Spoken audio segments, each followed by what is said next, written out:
Feliz y bendecido día, aprendiendo un curso de milagros. El secreto de la verdadera oración es olvidarte de las cosas que crees necesitar.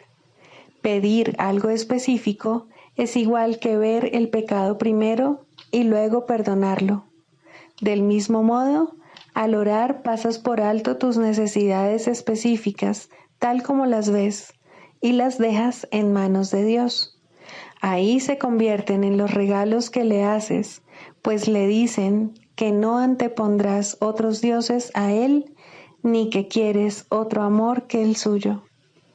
Este libro es un comienzo, no un final.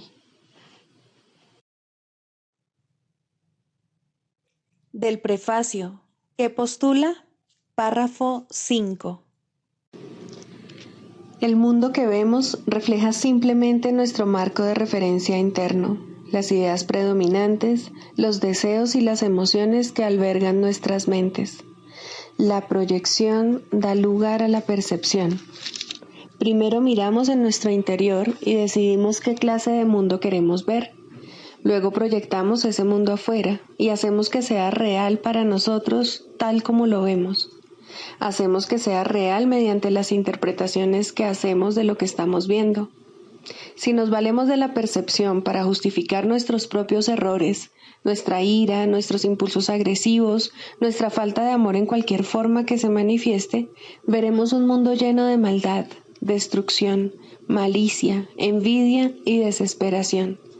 Tenemos que aprender a perdonar todo esto, no porque al hacerlo seamos buenos o caritativos, sino porque lo que vemos no es real. Hemos distorsionado el mundo con nuestras absurdas defensas y por lo tanto estamos viendo lo que no está ahí. A medida que aprendamos a reconocer nuestros errores de percepción, aprenderemos también a pasarlos por alto, es decir, a perdonarlos. Al mismo tiempo nos perdonaremos al mirar más allá de los conceptos distorsionados que tenemos de nosotros mismos y ver el ser que Dios creó en nosotros como nosotros. Introducción. Este es un curso de milagros. Es un curso obligatorio. Solo el momento en que decides tomarlo es voluntario. Tener libre albedrío no quiere decir que tú mismo puedas establecer el plan de estudios. Significa únicamente que puedes elegir lo que quieres aprender en cualquier momento dado. Este curso no pretende enseñar el significado del amor, pues eso está más allá de lo que se puede enseñar. Pretende, no obstante, despejar los obstáculos que impiden experimentar la presencia del amor, el cual es tu herencia natural. Lo opuesto al amor es el miedo, pero aquello que todo lo abarca no puede tener opuestos. Este curso puede, por lo tanto, resumirse muy simplemente de la siguiente manera. Nada real puede ser amenazado. Nada irreal existe. En esto radica la paz de Dios.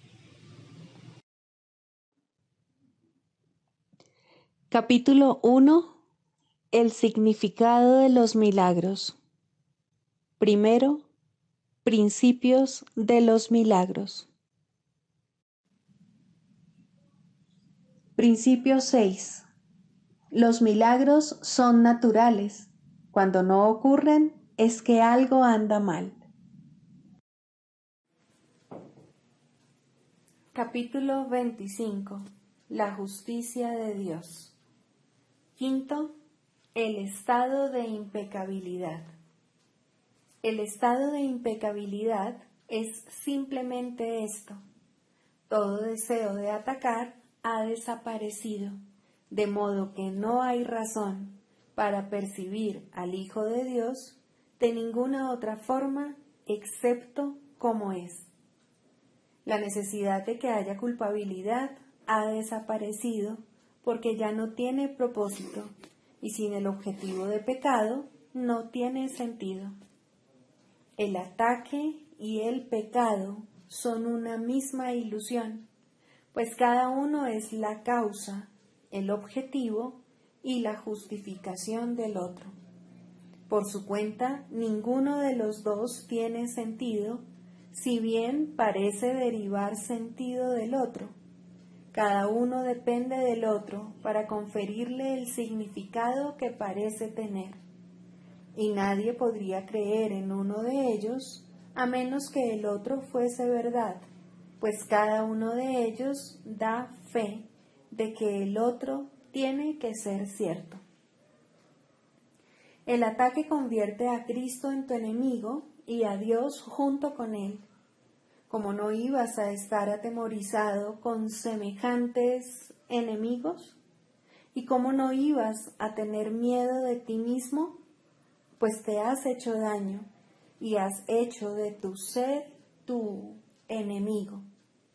Y ahora no puedes sino creer que tú no eres tú, sino algo ajeno a ti mismo, algo distinto, algo que hay que temer en vez de amar. ¿Quién atacaría lo que percibe como completamente inocente?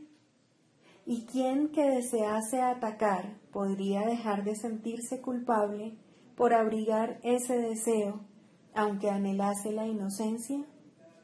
Pues, ¿quién podría considerar al Hijo de Dios inocente y al mismo tiempo desear su muerte? Cada vez que contemplas a tu hermano, Cristo se halla en ti. Él no se ha marchado porque tus ojos estén cerrados. Mas, ¿qué podrías ver si buscas a tu Salvador y lo contemplas con ojos que no ven? No es a Cristo a quien contemplas cuando miras de esa manera. A quien ves es al enemigo, a quien confundes con Cristo. Y lo odias porque no puedes ver en él pecado alguno. Tampoco oyes su llamada suplicante, cuyo contenido no cambia, sea cual sea la forma en que la llamada se haga, rogándote que te unas a él en inocencia y en paz. Sin embargo, tras los insensatos alaridos del ego, tal es la llamada que Dios le ha encomendado que te haga, a fin de que puedas oír en él su llamada a ti, y la contestes devolviéndole a Dios lo que es suyo. El Hijo de Dios solo te pide esto, que le devuelvas lo que es suyo, para que así puedas participar de ello con él. Por separado, ni tú ni él lo tenéis, y así no os sirve de nada a ninguno de los dos. Pero si disponéis de ello juntos, os proporcionará a cada uno de vosotros la misma fuerza para salvar al otro y para salvarse a sí mismo junto con él. Si lo perdonas, tu Salvador te ofrece salvación. Si lo condenas, te ofrece la muerte. Lo único que ves en cada hermano es el reflejo de lo que elegiste que él fuese para ti. Si decides contra su verdadera función, la única que tiene en realidad, lo estás privando de toda la alegría que habría encontrado de haber podido desempeñar el papel que Dios le encomendó. Pero no pienses que solo él pierde el cielo, y éste no se puede recuperar a menos que le muestres el camino a través de ti, para que así tú puedas encontrarlo caminando con él. Su salvación no supone ningún sacrificio para ti, pues mediante su libertad tú obtienes la tuya.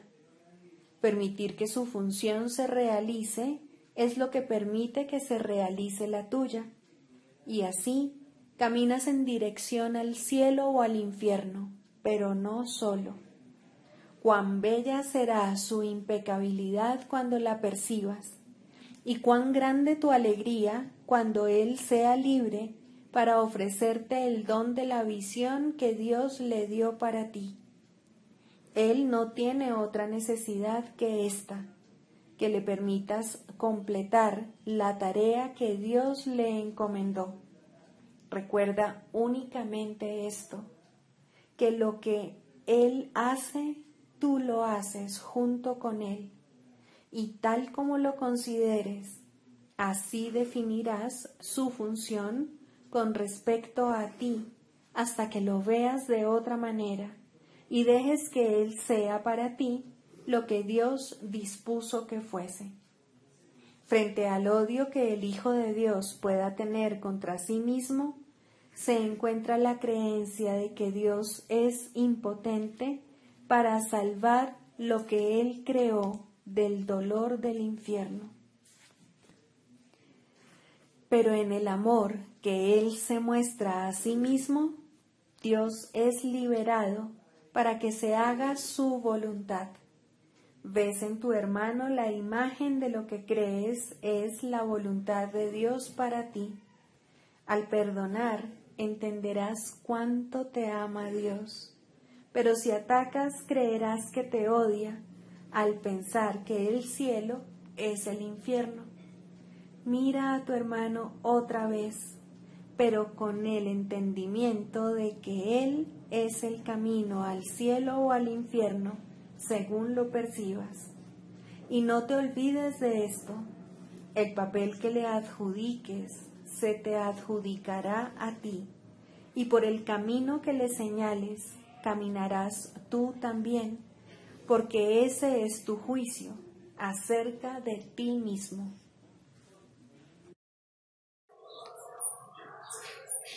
¿Qué es el perdón?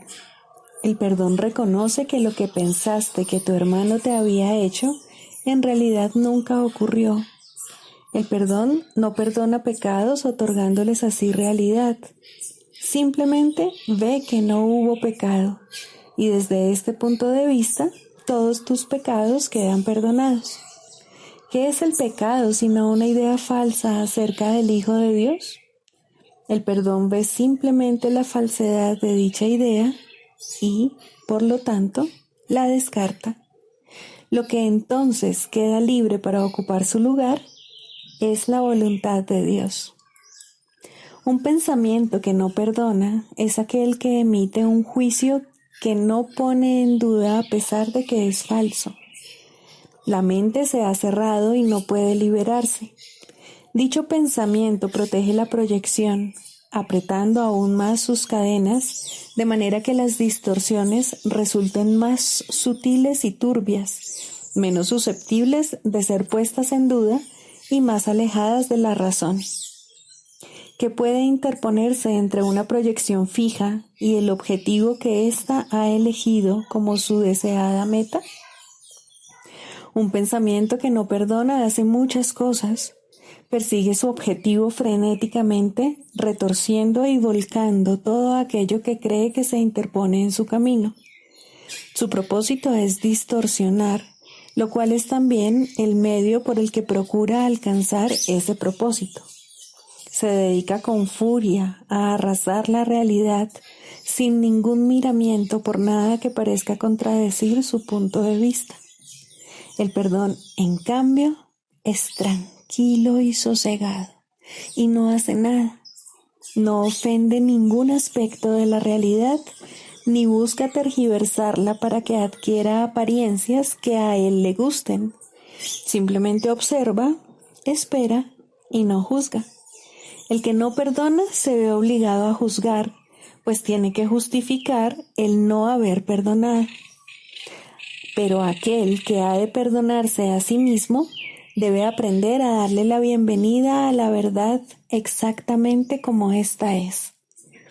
No hagas nada, pues, y deja que el perdón te muestre lo que debes hacer a través de aquel que es tu guía, tu salvador y protector, quien, lleno de esperanza, estás seguro de que finalmente triunfarás. Él ya te ha perdonado, pues esa es la función que Dios le encomendó. Ahora tú debes compartir su función y perdonar a aquel que Él ha salvado, cuya inocencia Él ve y a quien honra como el Hijo de Dios.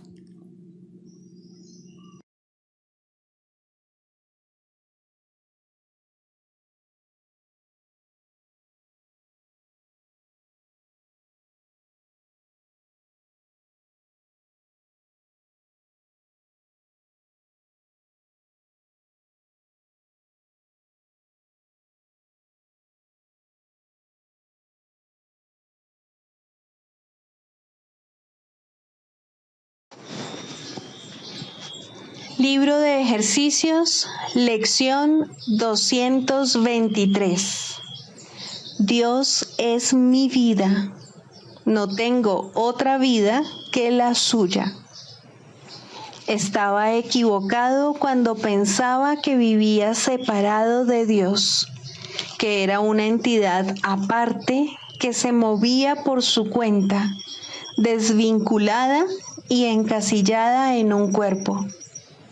Ahora sé que mi vida es la de Dios, que no tengo otro hogar y que no existo aparte de Él.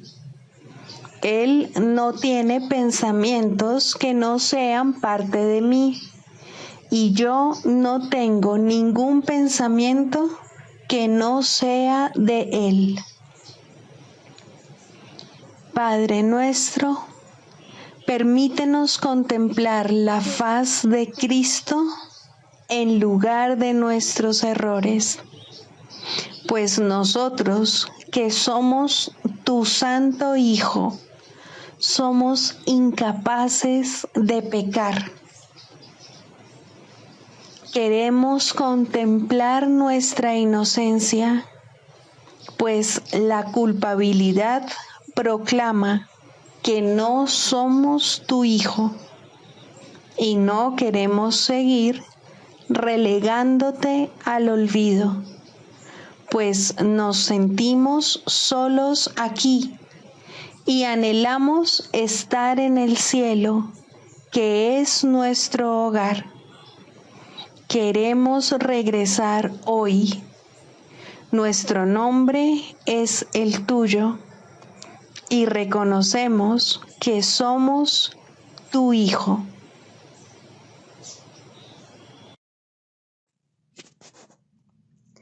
Del Manual para el Maestro, pregunta 4. ¿Cuáles son las características de los maestros de Dios? 1. Confianza. He aquí la base sobre la que descansa su capacidad para llevar a cabo su función. La percepción es el resultado de lo que se ha aprendido. De hecho, la percepción es lo que se ha aprendido, ya que causa y efecto nunca se encuentran separados. Los maestros de Dios tienen confianza en el mundo, porque han aprendido que no está regido por las leyes que el mundo inventó. Está regido por un poder que se encuentra en ellos, pero que no es de ellos. Este poder es el que mantiene todas las cosas a salvo. Mediante este poder, los maestros de Dios contemplan un mundo perdonado. Una vez que hemos experimentado ese poder, es imposible volver a confiar en nuestra insignificante fuerza propia. ¿Quién trataría de volar con las minúsculas alas de un gorrión cuando se le ha dado el formidable poder de un águila? ¿Y quién pondría su fe en las miserables ofrendas del ego cuando los dones de Dios se encuentran desplegados ante él?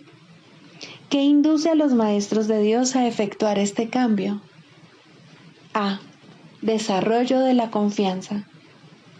En primer lugar, tienen que pasar por lo que podría calificarse como un periodo de deshacimiento.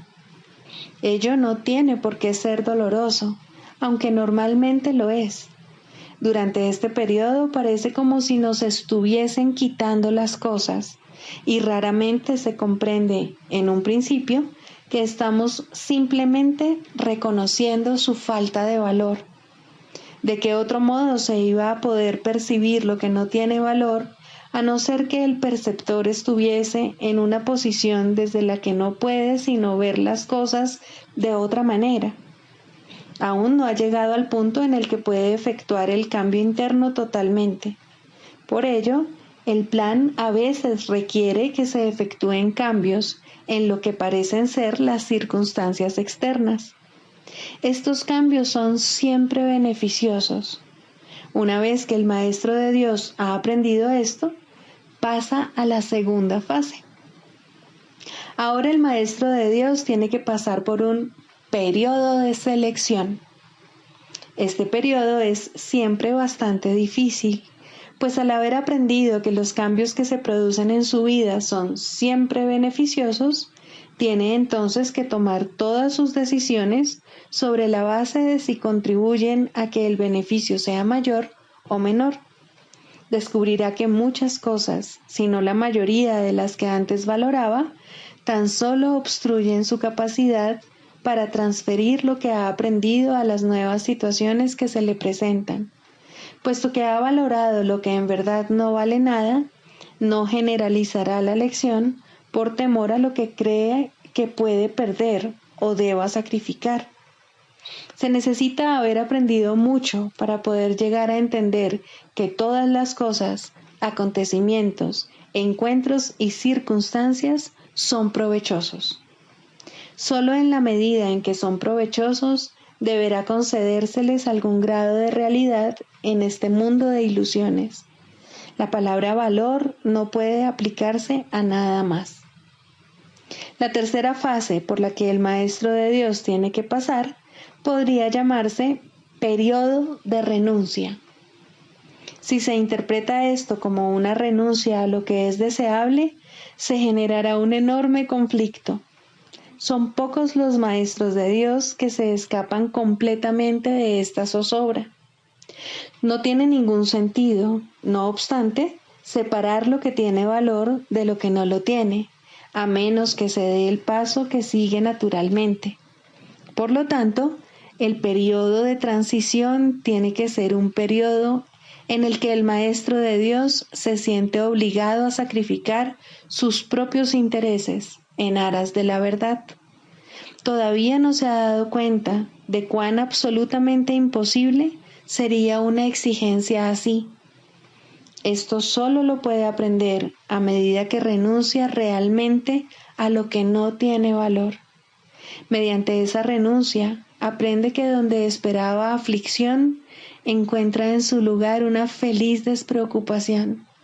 Donde pensaba que se le pedía algo, se encuentra agraciado con un regalo. Ahora llega un periodo de asentamiento.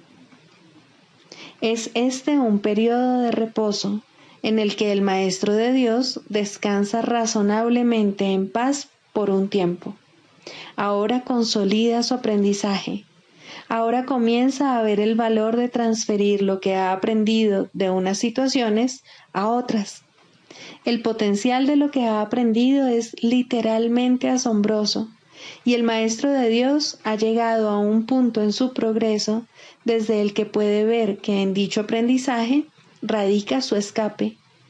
Renuncia a lo que no quieres y quédate con lo que sí quieres.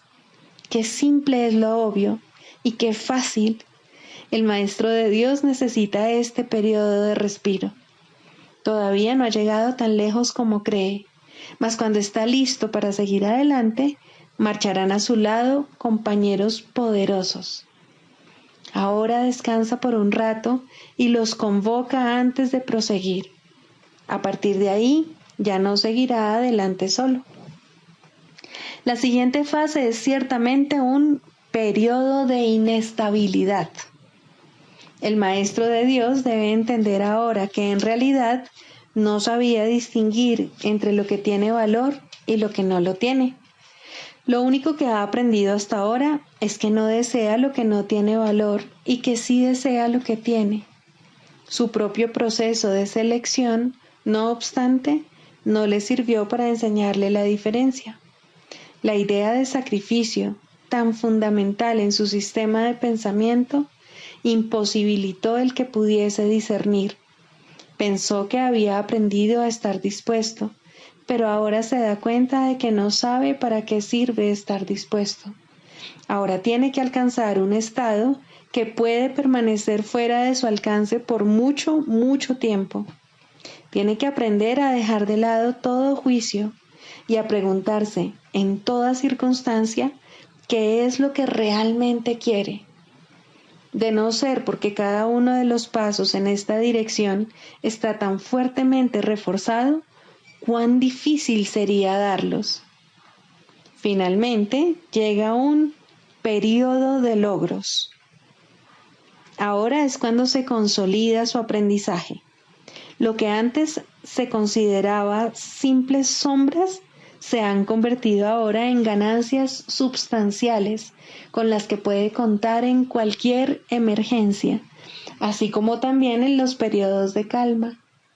En efecto, el resultado de esas ganancias no es otro que la tranquilidad, el fruto de un aprendizaje honesto, de un pensamiento congruente y de una transferencia plena. Esta es la fase de la verdadera paz, pues aquí se refleja plenamente el estado celestial. A partir de ahí, el camino al cielo está libre y despejado y no presenta ninguna dificultad. En realidad ya está aquí. ¿Quién iba a querer ir a ninguna otra parte si ya goza de absoluta paz? ¿Y quién querría cambiar su tranquilidad por algo más deseable? ¿Qué podría ser más deseable?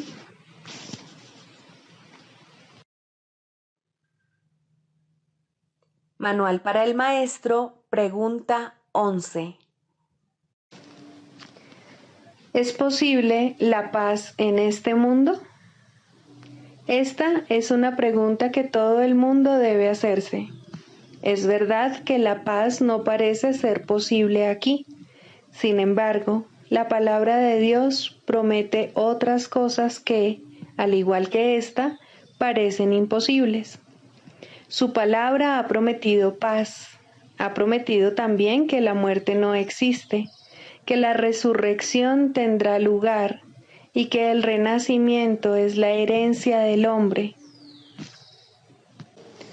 El mundo que ves no puede ser el mundo que Dios ama y, sin embargo, su palabra nos asegura que Él ama al mundo. La palabra de Dios ha prometido que aquí es posible la paz y lo que Él promete no puede ser imposible.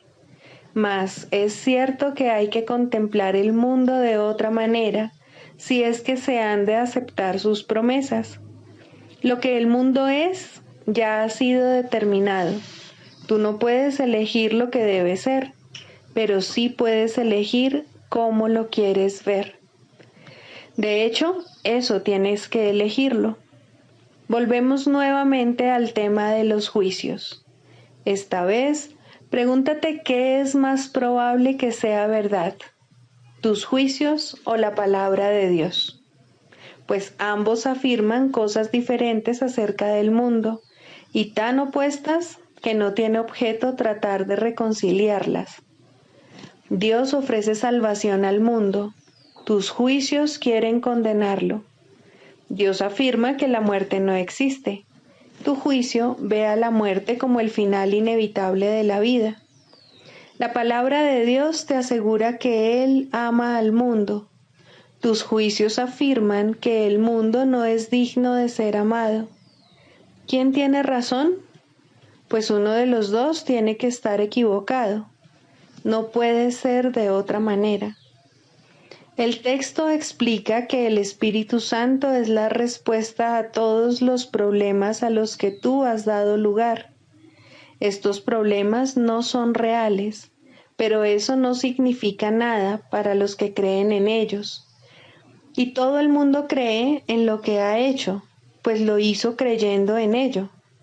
A esta extraña y paradójica situación, que no tiene sentido ni significado, de la cual, no obstante, no parece que haya forma de escaparse, Dios ha enviado su juicio para reemplazar al tuyo. Con gran ternura, su juicio sustituye al tuyo, y por medio de esa sustitución, lo incomprensible se vuelve comprensible. ¿Es posible la paz en este mundo? En tu juicio no lo es ni lo será nunca, pero en el juicio de Dios lo único que se refleja aquí es paz. La paz es imposible para los que ven conflictos e inevitable para los que ofrecen paz. ¿Cuán fácilmente, pues, te puedes escapar del juicio que tienes acerca del mundo? No es el mundo lo que hace que la paz parezca imposible. El mundo que ves es lo que es imposible.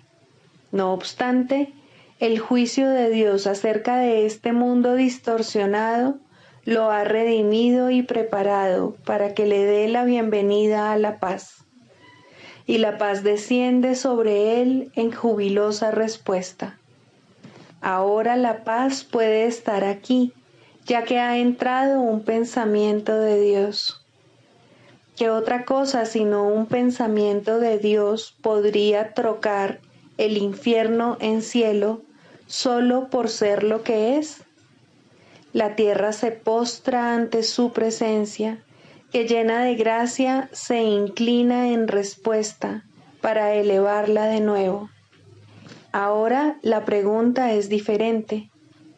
Ya no ¿es posible la paz en este mundo? Sino, ¿cómo sería posible que no hubiese paz aquí?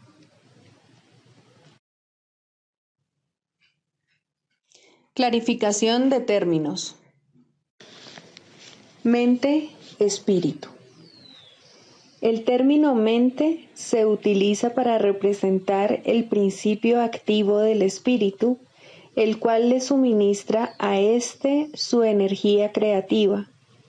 Cuando el término va con mayúscula, se refiere a Dios o a Cristo, es decir, a la mente de Dios o a la mente de Cristo. El espíritu es el pensamiento de Dios que Él creó semejante a sí mismo. El espíritu unificado es el único Hijo de Dios o Cristo. En este mundo, puesto que la mente está dividida, los hijos de Dios parecen estar separados. Sus mentes, asimismo, no parecen estar unidas. En ese estado ilusorio, el concepto de una mente individual parece tener sentido. En el curso, por lo tanto, se describe a la mente como si consistiera de dos partes, el espíritu y el ego. El espíritu es la parte que aún se mantiene en contacto con Dios a través del Espíritu Santo, quien, aunque mora en esa parte, también ve la otra. No se usa el término alma, excepto en citas directas de la Biblia, por ser un término sumamente polémico. En cualquier caso, sería un equivalente de espíritu, entendiéndose que, al formar parte del ámbito de Dios, es eterna y nunca nació. La otra parte de la mente es completamente ilusoria y solo teje ilusiones. El espíritu conserva su potencial creativo, pero su voluntad, que es la de Dios, parecerá estar cautiva mientras la mente no esté unificada. La creación continúa imperturbable porque esa es la voluntad de Dios. Dicha voluntad está siempre unificada y por lo tanto no tiene significado en este mundo, no tiene grados ni opuestos. La mente puede gozar de rectitud o estar errada dependiendo de la voz que escuche. La mentalidad recta escucha al Espíritu Santo, perdona al mundo y en su lugar ve el mundo real a través de la visión de Cristo. Esta es la visión final, la última percepción, la condición en la que Dios mismo da el paso final. Ahí, al tiempo y a lo ilusorio les llega su fin. La mentalidad errada escucha al ego y teje ilusiones, percibe el pecado, justifica la ira y considera que la culpabilidad, la enfermedad y la muerte son reales. Tanto este mundo como el mundo real son ilusorios, pues la mentalidad recta simplemente pasa por alto o perdona lo que nunca ocurrió. Por lo tanto, la mentalidad recta no es la mentalidad uno de la mente de Cristo, cuya voluntad es una con la de Dios. La única libertad que aún nos queda en este mundo es la libertad de elegir, y la elección es siempre entre dos alternativas o dos voces. La voluntad no está involucrada en la percepción a ningún nivel y no tiene nada que ver con el proceso de elegir. La conciencia es el mecanismo receptor, el cual recibe mensajes tanto del plano superior como del inferior, del Espíritu Santo o del ego. La conciencia tiene niveles y puede cambiar drásticamente de uno a otro, pero no puede trascender el dominio de lo perceptual. En su nivel más elevado, se vuelve consciente del mundo real y puede ser entrenada para hacer eso cada vez con mayor frecuencia. Sin embargo, el hecho mismo de que tenga niveles y de que pueda ser entrenada demuestra que no puede alcanzar el conocimiento. Segundo, el lugar de la religión en la psicoterapia. Para ser un maestro de Dios no es necesario ser religioso o creer siquiera en Dios de modo reconocible. Es necesario, sin embargo, enseñar perdón en lugar de condenación. Aún en esto no se requiere completa consistencia, puesto que cualquiera que haya alcanzado este punto podría enseñar la salvación completamente en un instante y sin una palabra.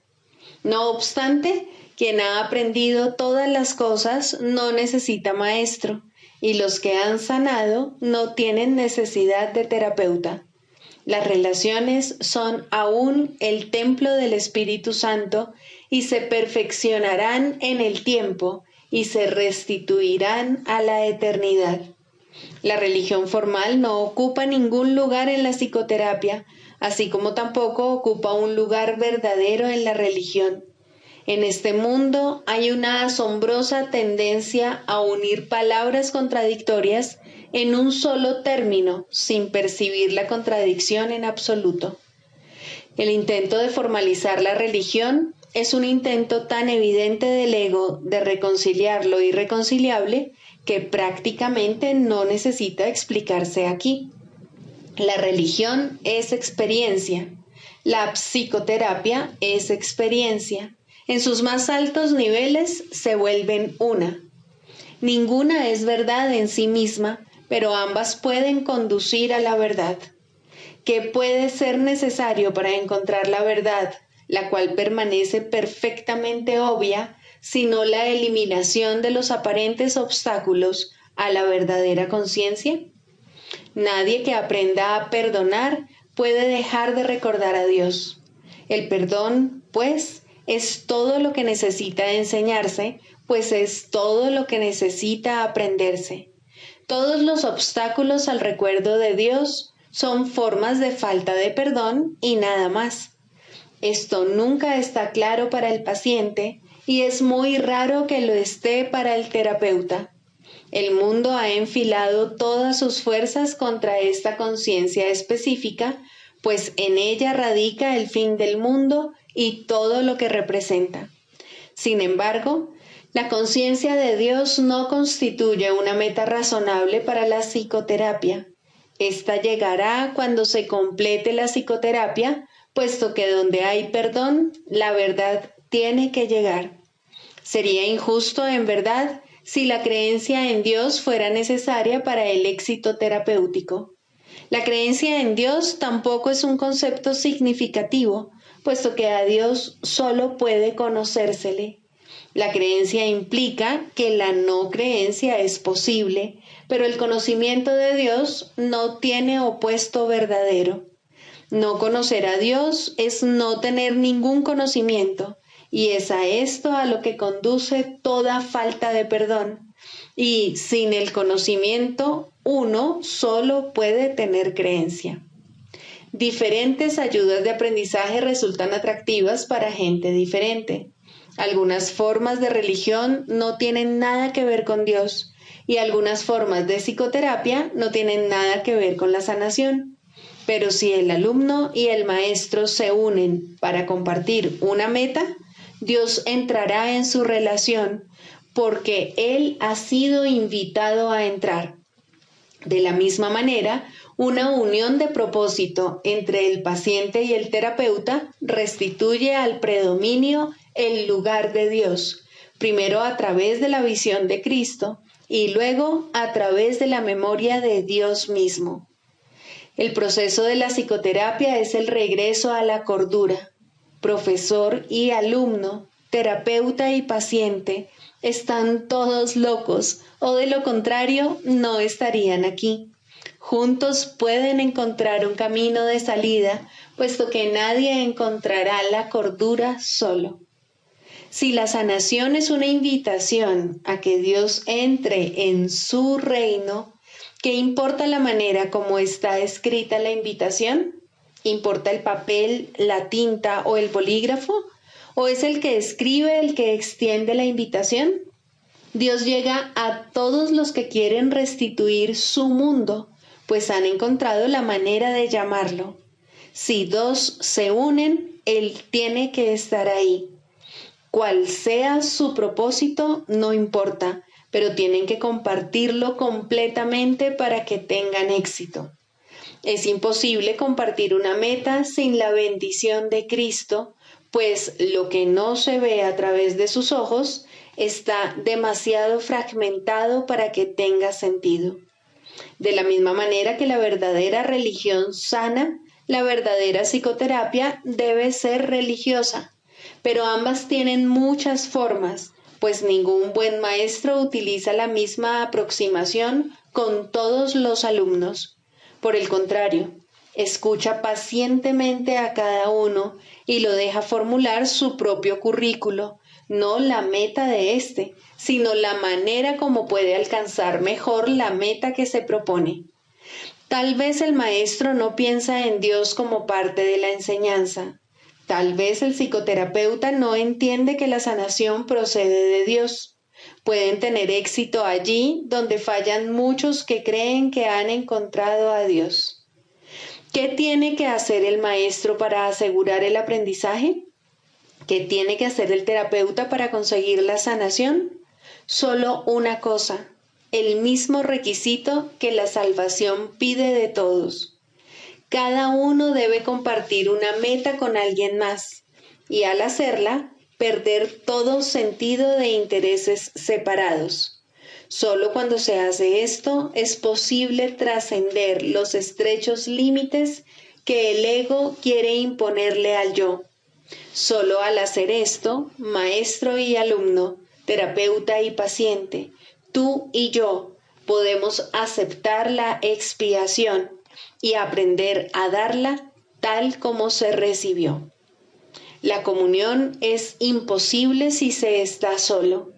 Nadie que permanece aparte puede recibir la visión de Cristo. Se le está ofreciendo, pero no puede extender su mano para recibirla. Que se aquiete y reconozca que la necesidad de su hermano es la suya propia, y que entonces satisfaga la necesidad de su hermano como suya y vea que éstas se satisfacen como si fueran una sola, porque lo son. ¿Qué es la religión sino un instrumento para ayudarle a ver que esto es así? ¿Y qué es la psicoterapia sino una ayuda en esa misma dirección precisamente? Es la meta la que convierte estos procesos en lo mismo, pues son uno en propósito y por consiguiente deben ser uno en los medios. El canto de la oración. Quinto, el final de la escalera. La oración es un camino a la verdadera humildad, y aquí se eleva lentamente una vez más y crece en fuerza, amor y santidad. Deja que abandone el suelo desde donde comienza a elevarse hacia Dios, y la verdadera humildad vendrá por fin a agraciar la mente que pensó que se enfrentaba al mundo sola. La humildad trae paz, porque no afirma que tú debas regir el universo ni juzgar las cosas en función de cómo tú quisieras que fuesen. Deja a un lado felizmente todos los insignificantes dioses, no con resentimiento, sino con honestidad y con el reconocimiento de que no sirven para nada. Las ilusiones y la humildad tienen metas tan dispares que no pueden coexistir ni compartir una morada donde pudieran encontrarse. Allí donde una llega, la otra desaparece. Los que son verdaderamente humildes no tienen otra meta que Dios, porque no necesitan ídolos, y la defensa ya no tiene objeto. Los enemigos son inútiles ahora, pues la humildad no es confrontativa. No se oculta avergonzada porque está satisfecha con lo que es, en el conocimiento de que la creación es la voluntad de Dios. Su falta de egoísmo es el ser, y esto es lo que ve en cada encuentro, en los que gustosamente se une a cada hijo de Dios, cuya pureza reconoce y comparte con él. Ahora la oración se eleva por encima del mundo de las cosas, de los cuerpos y de los dioses de todo tipo, y por fin puedes descansar en santidad. La humildad ha venido a enseñarte cómo entender la gloria que es tuya por ser hijo de Dios y a reconocer la arrogancia del pecado. Un sueño ocultaba la faz de Cristo de ti, mas ahora puedes contemplar su impecabilidad. La escalera ha llegado muy alto, ya casi estás en el cielo. Es muy poco lo que queda por aprender antes de que la jornada finalice. Ahora puedes decir a todo aquel que venga a unirse contigo en oración: no puedo ir sin ti, pues eres parte de mí. Y así es, en verdad. Ahora puedes orar solo por lo que realmente compartes con Él, pues has comprendido que nunca se marchó y que tú, que parecías estar solo, eres uno con Él. Este es el final de la escalera, pues ya no hay nada más que aprender. Ahora te encuentras ante el umbral del cielo con tu hermano a tu lado. Los jardines son amplios y serenos, pues ahí el lugar señalado para el momento en que debías venir ha estado esperando por ti desde hace mucho. Ahí finaliza el tiempo para siempre. En ese umbral, la eternidad misma se une a ti. La oración se ha convertido en lo que siempre estuvo destinada a ser, pues has reconocido al Cristo en ti. Sigamos a Jesús haciendo del perdón algo tan natural como respirar y algo tan vital como el aire.